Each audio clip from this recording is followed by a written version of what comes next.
Wala talaga akong gamot. Ni isa. Wala talaga. Yung tanging option ko lang kagabi ay dalhin sa ospital. Lalo pat yung ospital ay 45 minutes yung layo mula dito sa bahay.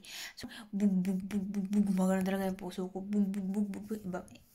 Iyak ako pag naalala ko kasi sobrang iyak ko kagabi. Sobrang iyak ko talaga kagabi. Laking tulong kagabi. Mulay. Galing. Hi. So serious naman. May fever siya ngayon. Nagka-fever yung love ko. So ito wala akong tulog.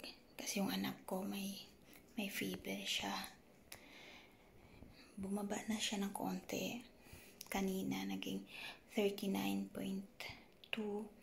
Tapos tumaas naging 39.4. Tapos bago lang ngayon kanina naging 38.9. Pero hindi ko siya binihisan. Kasi sobrang init niya talaga. Kaya nagtatampo ako sa asawa ko kasi ayun niyang dalhin sa ospital. Kasi ikaw yung nanay tapos gusto mo siyang i-admit tapos ayaw ng tatay. Kung marunong lang ako mag-drive kanina pa ako nasa ospital talaga.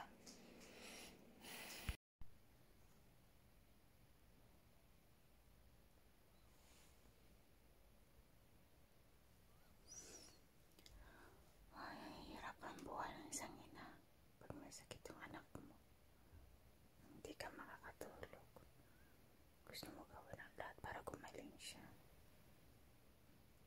Hindi ko siya dinamitan para bumaba yung lagnat niya. Ayaw kasi po hospital ang asawa ko. Diyos ko, 39.2 naging 39.4. Ayaw pa rin po hospital.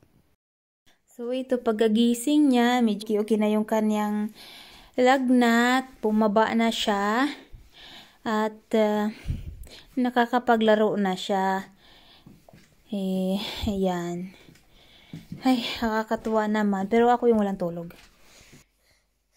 So ito, umaga na at gising na kami. Siya ay bumaba na yung kanyang lagnat. Umabot na ng 36.6 ba yun na? Mamaya pakita natin dito sa screen. Sobrang hirap. Buong gabi wala akong tulog. Kasi takot na takot ako. Baka mapano yung baby ko. Diba na? Oh. Ayan ang baby ko. Ay, ito. Yes, my love. Medyo mainit-init pa naman din siya. Kaya lang medyo kayang-kaya pa. So, feeling ko sa ngipin daw yan. Sa ngipin eh. Kasi dito sa taas, magkakaroon na siya ng ngipin. Diba nak, may ngipin ka na sa baba. Patingin nak. So, dito muna kami sa bahay. Kasi nga, yung anak ko nagpapagaling. Diba nak? Kunting tiis na lang nak. Kasi nga dapat nasa tindahan kami ngayon. Pero dahil nga nilagnat yung baby ko kagabi. At walang tulog yung mama niya. So, we'll stay at home. Diba my love? Okay ng baby ko, Buyag naman, nanak. Diba, nak, no? Pero kailangan mo pang magpahinga, nak, para galing-galing agad, baby, nak, diba? Para galing-galing agad yung baby ko. What do you want to say, nak? Do you want to say to mama? Something? Tapos, tinext ko yung tatay niya kasi siya lang yung nagtatrabaho ngayong araw na to. Actually, may tournament ngayon. Kaya kawawa yung tatay mo, nak. Siya lang mag-isa doon. So, tinext ko siya. Sabi ko, bumaba na yung lagnat ni baby. At kumakain na siya kahit papano. At naglalaro na rin. Ayan, kita nyo naman, naglalaro. Tuwang-tuwa yung tatay niya. Tapos sabi niya, namimiss ko na yung bata. Sabi ko, tingnan mo na lang kami sa CCTV. Tuwan pa. Tingnan mo na lang kami sa CCTV kung namimiss mo kami. Oo, nakita. Nahulog yung chupon niya. Oh, Boshigo. Naantok mo. Tutulog na ka? So, ito lang yung remedy na ginawa ko sa kanya kagabi. Actually, natutulog na yung anak ko. Pinapanood ko na lang sa kwarto. Ayan. Sakaling magising siya. So, kawawa yung anak ko. Ito lang yung remedy ko kahapon kasi wala akong kahit ni isang gamot sa bahay kasi never naman siya nilagnat ng ganyan kalala. Ito lang. Tingnan nyo. Ito yung ice. Buo yan. Puno yan ng ice. Tapos, ito yung maaligamgam na tubig nilagay ko. Tapos yung dimpo. Ito lang yung ginano ko sa kanya gabi-gabi. Gabi-gabi kanina. Nung nalagnat siya ng sobra-sobra. Yun lang yung hinahaplos ko sa kanya. Sa likod. Sa dibdib. Dito sa ulo. Tsaka dito sa kanyang talikuran. Tapos sa kanyang mga kamay. Tsaka sa kanyang mga binti. Tapos nakadiaper lang siya. Kasi nga diba kung makikita nyo sa video. Tinanggalan ko siya ng damit. So, ito lang. Pero ngayon, meron na akong kasi umaga pa kasi kanina na yung asawa ko umalis sa nagtrabaho. Nag-take siya sa akin na bumili daw siya ng gamot sa bata. Pero mamaya pang gabi yun uuwi. So, tumawag ako sa kaibigan ko, nagbigay siya ng tip. Actually, parang susundin ko yung kaibigan ko kapag hindi pareho yung binili ng asawa ko. So, susundin ko siya na may sinabi siya sa akin na paracetamol na syrup para sa bata. At ayoko na maulit ito. So, ang gagawin ko ngayon ay palagi na lang akong may gamot sa bahay. Kasi wala talaga akong gamot. Ni isa. Wala talaga. Kaya yung tanging option ko lang kagabi ay dalhin sa ospital. Lalo pat yung ospital ay 45 minutes yung layo mula dito sa bahay. So, parang nasa isip ko, paano yun? Kailangan bang lumala bago ko dalhin sa ospital? Paano pag traffic? Paano pag ang layo kaya? Sabi ko ganun sa sarili ko. Umiiyak ako. Asawa ko wala, kalmado lang siya. Wala, parang hindi siya takot. Pero ako parang bug. Gumagano talaga yung puso ko. Bug. Iba pala talaga pag nanay ka na. Pag mahal mo yung mga anak mo. Kasi may mga nanay naman na pag hindi nila mahal yung anak nila, di bali na magkanda mata yan dyan. Walang pakialam. Pero ako hindi. Naiiyak ako. Naiiyak ako pag naalala ko kasi sobrang iyak ko kagabi. Sobrang iyak ko talaga kagabi.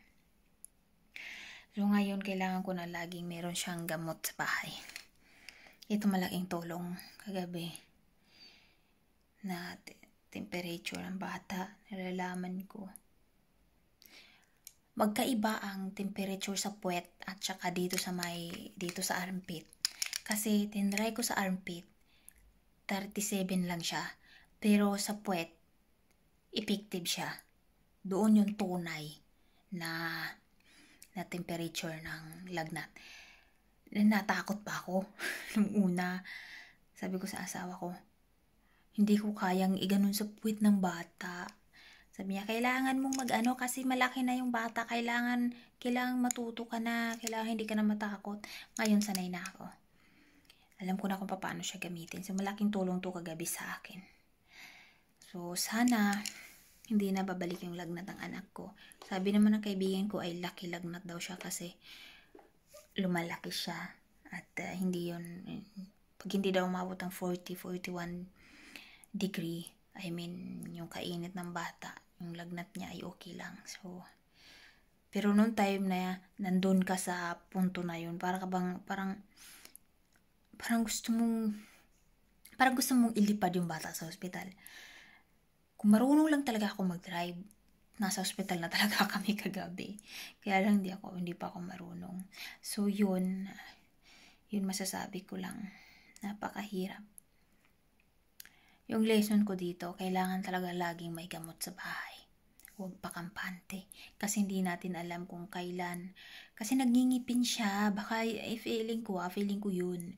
Yun yung dahilan kasi nasa taas na. Kasi dito sa baba may dalawa na siyang ngipin. So parang magsisimula na naman sa taas. So sa mga nanay dyan, ako, mahalin nyo na mabuti mga anak nyo. Hindi madaling magbuntis, hindi madaling manganak. Kaya ngayon na nandito na, alagaan na lang natin at mahalin natin. Kasi, yung pakiramdam ko na ako sobrang kabang-kaba. Tapos asawa ko, wala lang. Lagi lang nagtatanong.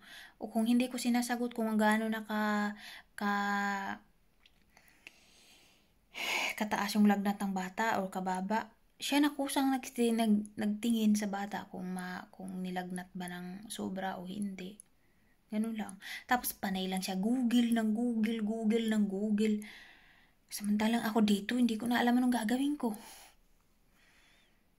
Ay nako.